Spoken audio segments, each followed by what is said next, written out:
Chapter 4. Autosuggestion. The medium for influencing the subconscious mind. The third step toward riches. Autosuggestion is a term which applies to all suggestions and all self-administered stimuli which reach one's mind through the five senses. Stated in another way, autosuggestion is self-suggestion. It is the agency of communication between that part of the mind where conscious thought takes place and that which serves as the seat of action for the subconscious mind. Through the dominating thoughts which one permits to remain in the conscious mind, whether these thoughts be negative or positive is immaterial, the principle of autosuggestion voluntarily reaches the subconscious mind and influences it with these thoughts.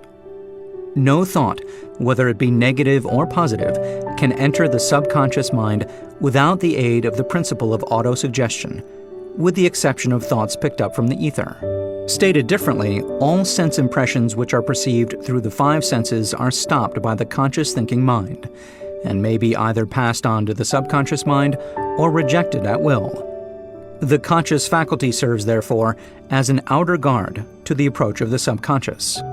Nature has so built man that he has absolute control over the material which reaches his subconscious mind through his five senses, although this is not meant to be construed as a statement that man always exercises this control. In the great majority of instances, he does not exercise it, which explains why so many people go through life in poverty.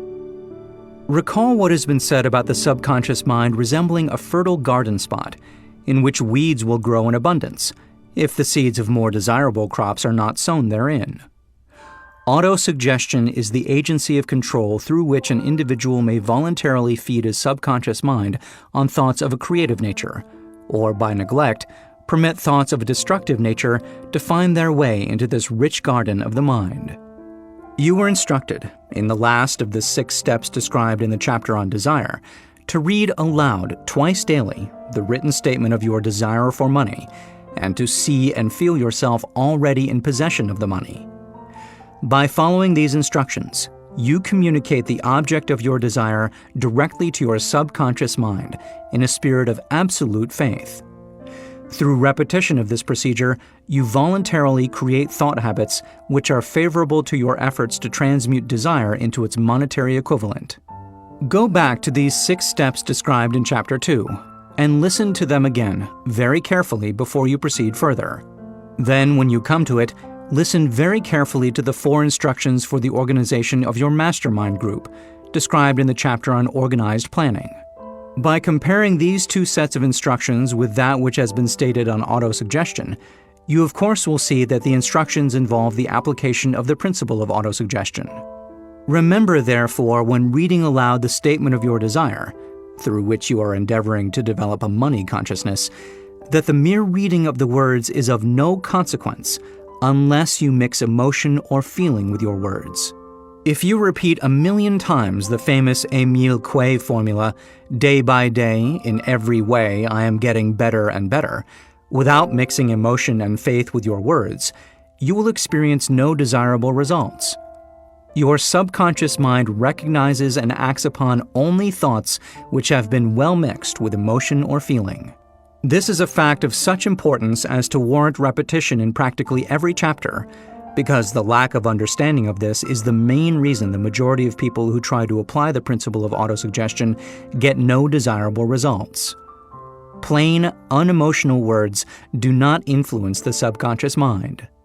You will get no appreciable results until you learn to reach your subconscious mind with thoughts or spoken words which have been well emotionalized with belief. Do not become discouraged if you cannot control and direct your emotions the first time you try to do so. Remember, there is no such possibility as something for nothing.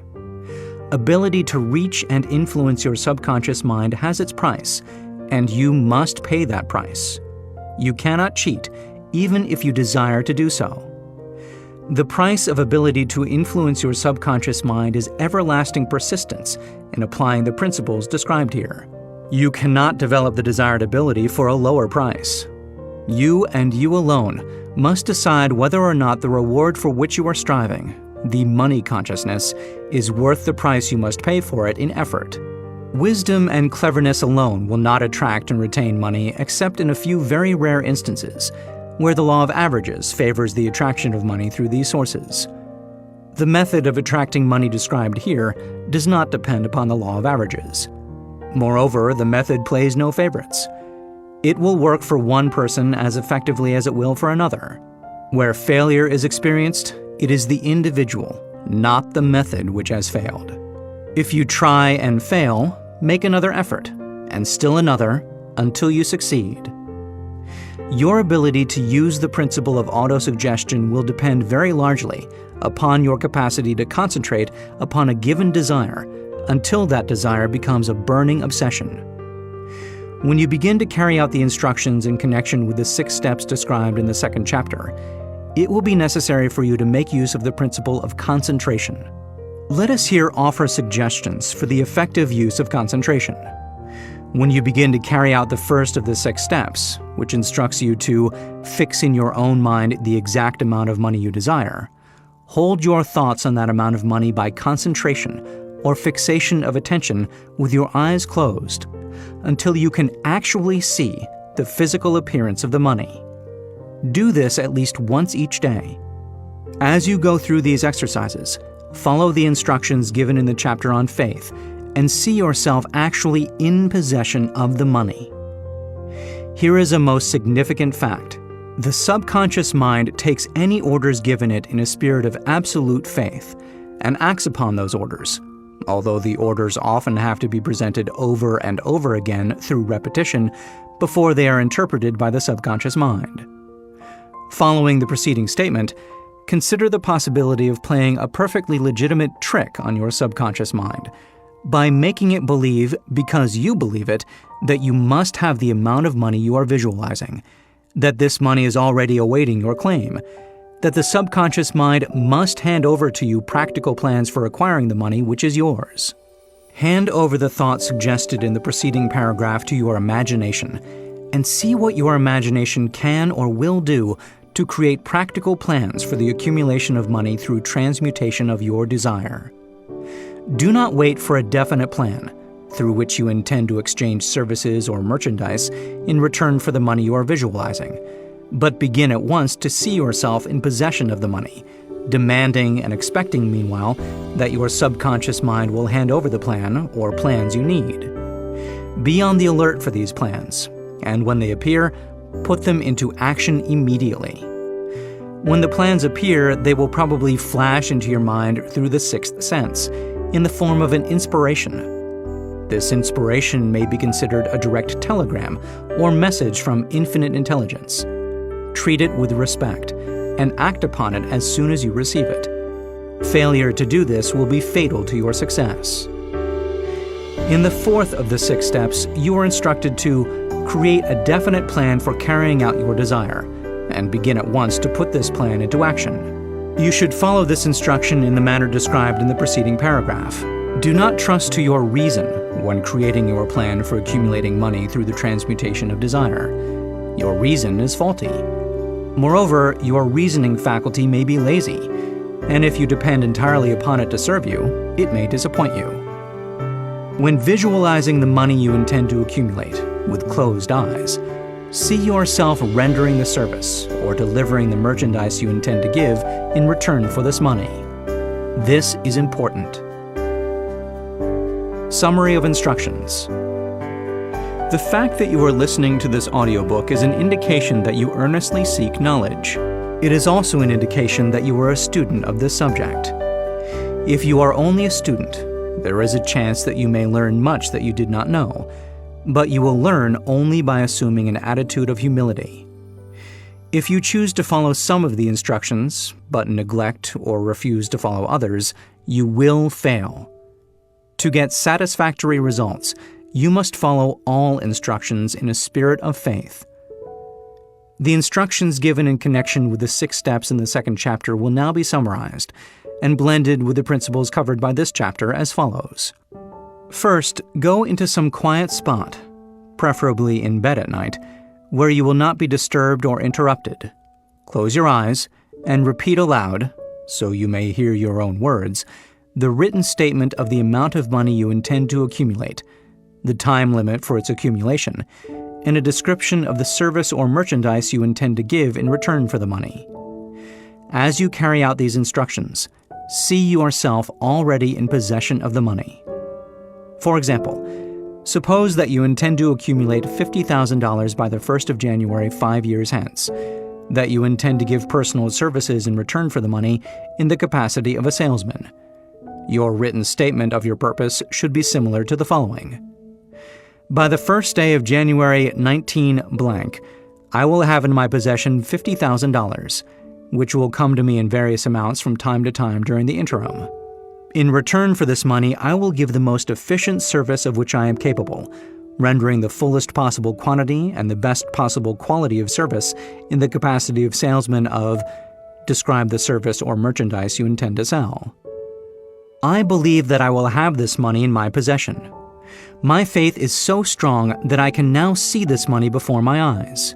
I can touch it with my hands.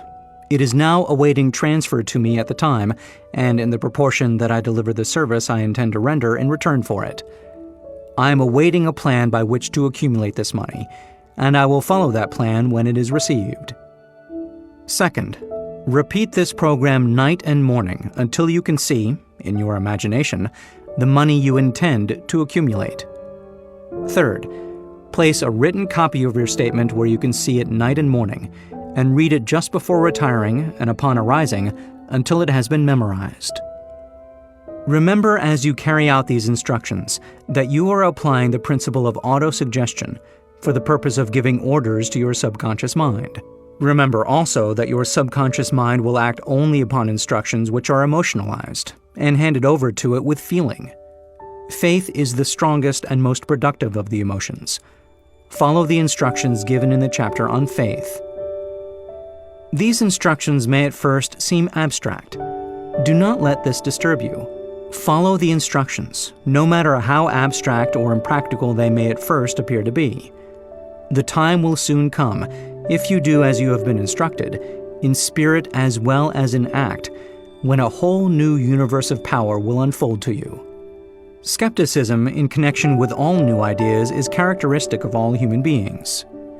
But if you follow the instructions outlined, your skepticism will soon be replaced by belief, and this in turn will soon become crystallized into absolute faith. Then you will have arrived at the point where you may truly say, I am the master of my fate. I am the captain of my soul. Many philosophers have made the statement that man is the master of his own earthly destiny, but most of them have failed to say why he is the master. The reason that man may be the master of his own earthly status, and especially his financial status, is thoroughly explained in this chapter. Man may become the master of himself and of his environment because he has the power to influence his own subconscious mind, and through it gain the cooperation of infinite intelligence. You are now listening to the chapter which represents the keystone to the arch of this philosophy. The instructions contained in this chapter must be understood and applied with persistence if you succeed in transmuting desire into money. The actual performance of transmuting desire into money involves the use of autosuggestion as an agency by which one may reach and influence the subconscious mind. The other principles are simply tools with which to apply autosuggestion. Keep this thought in mind, and you will at all times be conscious of the important part the principle of autosuggestion is to play in your efforts to accumulate money through the methods described in this audiobook. Carry out these instructions as though you were a small child. Inject into your efforts something of the faith of a child. The author has been most careful to see that no impractical instructions were included because of his sincere desire to be helpful. After you have listened to the entire audiobook, come back to this chapter and follow in spirit and in action this instruction. Listen to the entire chapter aloud once every night until you become thoroughly convinced that the principle of autosuggestion is sound, that it will accomplish for you all that has been claimed for it. As you listen, pay close attention to every sentence which impresses you favorably. Follow the foregoing instruction to the letter, and it will open the way for a complete understanding and mastery of the principles of success.